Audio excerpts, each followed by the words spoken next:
Hey guys, what's up? Matt here for another Just a Tip.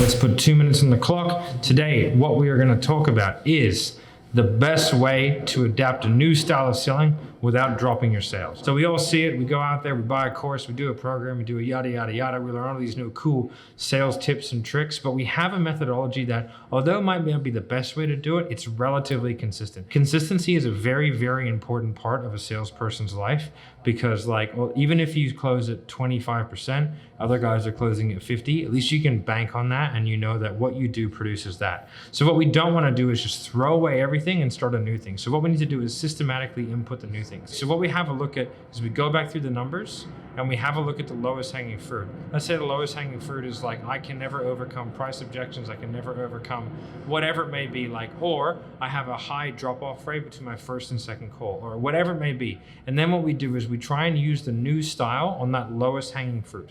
Okay, we fix the lowest hanging fruit first. For me, when I adapted any PQ, it was my triage call. My first call, the drop-off rate to my first and second call was enormous, okay? So what I did is my second call had a super high close rate, probably around 75, 80%. Okay, but my first call, the drop-off was enormous. So I knew if I fixed that one call, I would never touch this one because this one is working really, really well. So I'm just gonna adjust that one, okay? So I just tried to make the smallest change possible, okay, using my new methodology, whilst I got better at it in the background, because I'm not gonna change my actual sales call, my closing call, because that works. What I need to do is the same as anything. If you go into a gym and somebody teaches you a new way to squat, you don't go load up the bar with max and do a max effort with a brand new technique. And if you do, you're an idiot.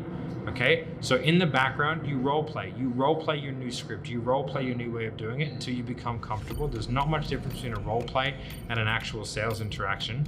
Okay, it's just people at the end of the day. And so what we do is we get good at it, change the lowest hanging fruit here. Then once we feel comfortable and we feel like we've gotten a good handle on the role plays, we make another key change. All right, guys, that's my top tip to how you adapt a new sales style or new sales tips without losing your sales. Okay, bye.